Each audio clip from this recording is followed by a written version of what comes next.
Salam alaikum, bonjour ou bonsoir les amis, j'espère que vous allez bien partout où vous vous trouvez. En tout cas, c'est ce que je vous souhaite. Et pour le meilleur de toutes les situations, bien sûr. Bienvenue sur votre chaîne Bled Maralibia, qui attend comme toujours vos encouragements qui nous font beaucoup de bien.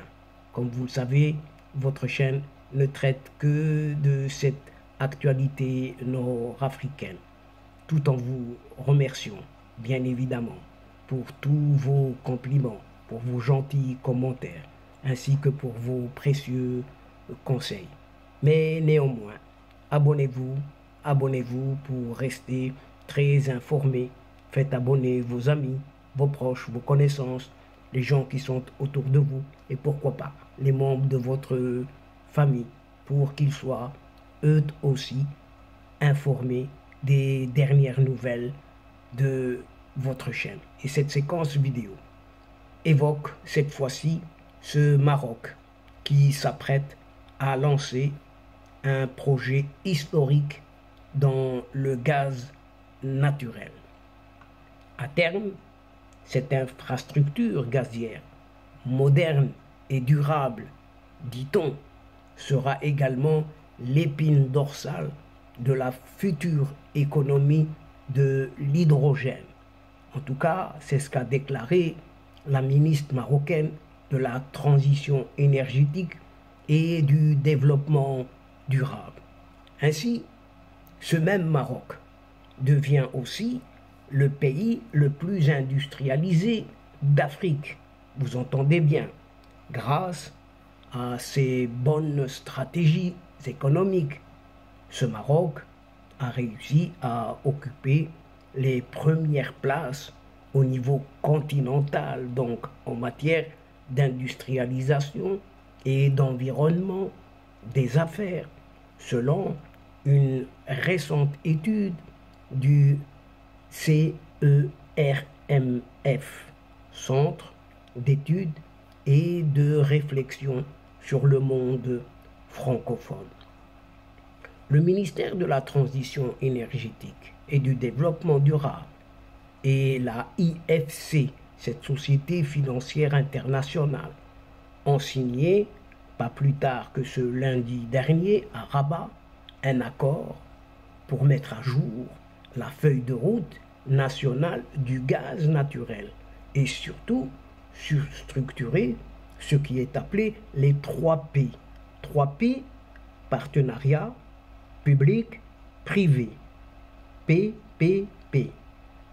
Un partenariat historique pour le développement d'une certaine infrastructure gazière durable cette fois-ci.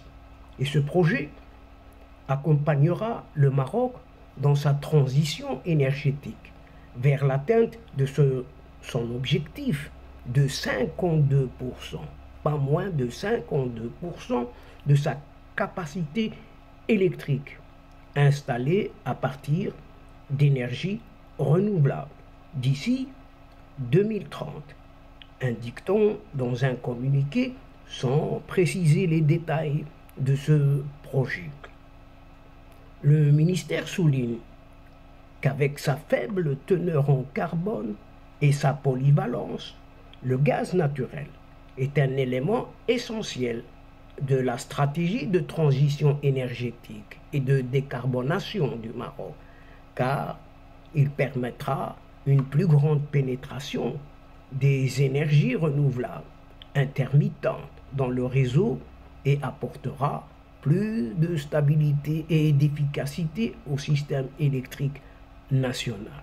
Le gaz naturel est également essentiel pour décarboner l'industrie et se substituer au fioul et à d'autres combustibles encore utilisés pour la production d'électricité et dans les industries énergivores, en l'occurrence tout ce qui est les énergies fossiles. En 2022, le Maroc est parvenu à optimiser les infrastructures régionales existantes pour accéder pour la première fois de son histoire à ce marché international du GNL. GNL, gaz naturel liquéfié, souligne toujours la même source. La seconde phase de cette stratégie consiste à renforcer les infrastructures gazières domestiques cette fois-ci, afin de sécuriser l'approvisionnement en gaz et de connecter les sources d'entrée au bassin de consommation. C'est ce qu'ajoute toujours ce ministère. IFC, cette société financière internationale, membre du groupe de la Banque mondiale, excusez du peu, assistera le ministère dans les études de faisabilité, la structuration et la gestion d'un processus d'appel d'offres transparent et concurrentiel, conformément aux lois nationales, afin de sélectionner un ou plusieurs partenaires privés pour développer, financer et exploiter cette infrastructure. C'est ce que précise toujours ce ministère. Et ce projet s'inscrit parfaitement dans nos stratégies de développement durable et de transition énergétique. Et il est essentiel pour renforcer notre sécurité énergétique. Nous souhaitons bénéficier des capitaux et du savoir-faire du secteur privé afin de bâtir un marché du gaz intégrant les meilleures pratiques internationales.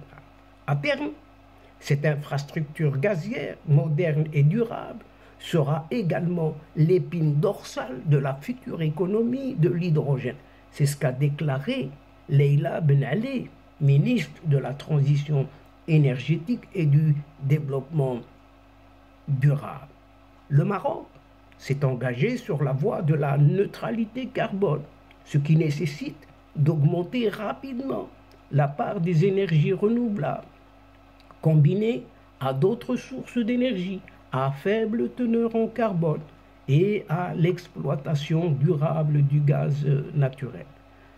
Ce partenariat permettra au Maroc d'accéder ou d'accélérer le déploiement des modèles innovants, à l'instar des partenariats publics-privés, les 3 P, et de mettre en place les infrastructures essentielles à la réalisation des objectifs de développement et à la transition écologique du pays.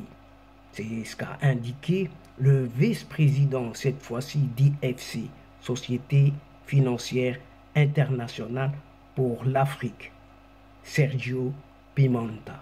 Et c'est de lui qu'il s'agit. Pour rappel, juste pour rappel, l'IFC, Société financière internationale donc, a accompagné en 2005 déjà le ministère de l'Agriculture pour concevoir et mettre en œuvre le premier projet d'irrigation des 3 P, partenariat public-privé dans le monde, dans la région agrumicole de Gerdan, dans la province de Taroudant. Avec cette nouvelle initiative, IFC, Société financière internationale, aidera le gouvernement à mettre à jour l'infrastructure gazière nécessaire à court et moyen terme pour tenir compte des derniers développements nationaux et internationaux. Tout ce travail intégrera également les perspectives d'accès du royaume marocain à l'hydrogène, au biogaz et au gaz de synthèse à plus long terme pour favoriser une croissance inclusive et durable, poursuit toujours ce communiqué du ministère. Et c'est ainsi que ce Maroc-là devient le pays le plus industrialisé d'Afrique. Le dernier classement, publié par une certaine BAD, Banque africaine de développement, en novembre 2022, montre que le Maroc se classe 2e pays du continent en matière d'industrialisation, alors que le voisin d'à côté, cette Algérie, n'arrive qu'à la 11e position, derrière le Sénégal, 7e lui, au classement et devant être bientôt rejoint par la Côte d'Ivoire qui a récemment dépassé le Ghana, ou encore un certain Kenya qui lui a la 9e place. D'ailleurs, le Maroc devrait prochainement accéder au premier rang du classement. C'est ce qui ressort d'une récente étude du CERMF, Centre d'études et de réflexion sur le monde francophone, baptisé l'Algérie devient le pays le moins riche du Maghreb et qui est désormais une économie à bout de souffle. Quant à l'industrie automobile en Afrique, le Maroc rayonne car ce secteur automobile affiche de belles performances, tant en termes d'exportation que d'attractivité des investissements. Les politiques économiques judicieuses adoptées jusqu'ici par le royaume marocain ont permis de réaliser un bond en avant considérable au cours des dernières décennies. Et c'est le moins que l'on puisse dire. Et si la Tunisie a été pionnière, le Maroc a véritablement décollé au cours des 20 dernières années et s'illustre désormais en étant le seul pays arabe à avoir une véritable industrie automobile et l'un des 2 seuls pays sur le continent avec l'Afrique du Sud qu'il talonne désormais avec une production de près de 470 000 véhicules rien qu'en 2022, essentiellement destinés à l'export, contre seulement 25 000 pour l'Égypte, pays le plus peuplé du monde arabe. Le Maroc est aussi l'unique pays africain à être doté de trains appartenant à la catégorie des trains à grande vitesse, roulant à environ 300 km par heure, et le seul au niveau arabe, avec le richissime Arabie Saoudite, l'intouchable au niveau des pétrodollars, bien évidemment. Par ailleurs, le Maroc est également devenu un acteur incontournable sur la scène africaine cette fois-ci, en se hissant au rang de 2e investisseur africain, après l'Afrique du Sud toujours, notamment présent dans les industries minières, en disposant d'un réseau bancaire particulièrement développé, à tel point que les agences bancaires marocaines sont désormais 2 fois plus nombreuses que les agences françaises en Afrique subsaharienne, francophone ou encore en ayant fait de la compagnie aérienne nationale Royal Air Maroc un acteur majeur du ciel africain. De même, le dynamisme de l'économie marocaine se reflète également à travers le nombre d'entreprises nationales présentes parmi les plus grandes entreprises du continent.